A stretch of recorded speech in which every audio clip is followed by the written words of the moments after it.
Today we're exploring the second question. It's called the legacy question. Say the legacy question. So you want to know what the question is. What story do I want to tell?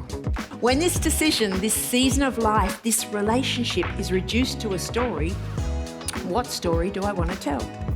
Do I want to be the hero or the villain? Do I want to be a good example or a bad example? Do I want to leave a great legacy or a not so great legacy?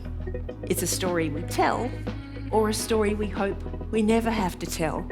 And often the determining factor as to whether we want to tell that story or not is the decisions that we made as the story was unfolding. Every decision we make has an outcome, a consequence, good or bad, desirable or undesirable, expected or unexpected, that will eventually become part of our story. There's a story in the Old Testament, one of my favourite stories, that I think is a fantastic example of this legacy question and how when applied to a life it can be so powerful. It's a story of Joseph. Say Joseph. Joseph's story, perhaps like parts of your story, was hijacked by evil and selfish people. And once again in the scriptures, we see Joseph decides against the pool of bitterness. He decides unforgiveness and bitterness are not going to be part of his story. And instead of exacting revenge, he offers compassion and reconciliation. See, Joseph was free.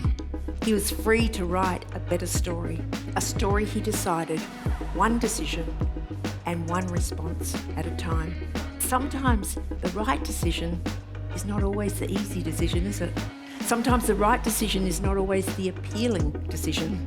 Sometimes the right decision is not always the popular decision.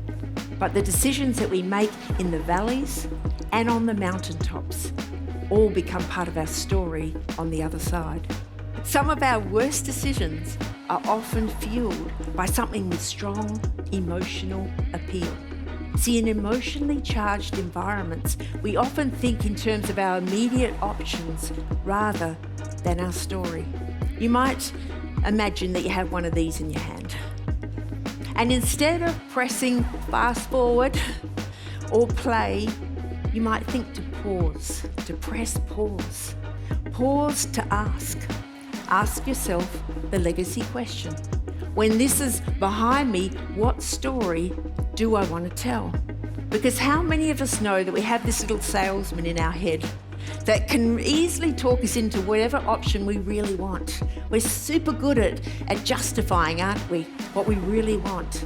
But if we would pause to ask, answer honestly, and then act. See, whatever we gain in the moment might not be worth what we are forced to carry into the moments that follow.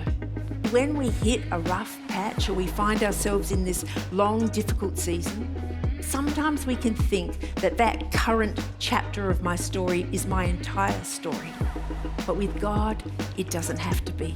Because our God is the master of taking our setbacks, taking our suffering and turning them into stepping stones for his purpose and for the story that he has for your life. Like Joseph, each one of you, each one of us is writing the story of our life one decision at a time. Every time you choose honesty and integrity over dishonesty and deceit, you choose to tell a better story. Every time you choose grace over judgment, you choose to write a better story. Each time you choose purity over impurity, holiness over unholiness, you choose to tell a better story. Every time you choose love over hate, you choose to tell a better story. The challenge for each one of us here today, as we go into the days and the weeks to follow, and we're no doubt faced with difficult, emotionally charged decisions, that we would pause, that we would wait on God and ask ourselves this legacy question. When this is nothing more than a story I tell, what story do I want to tell?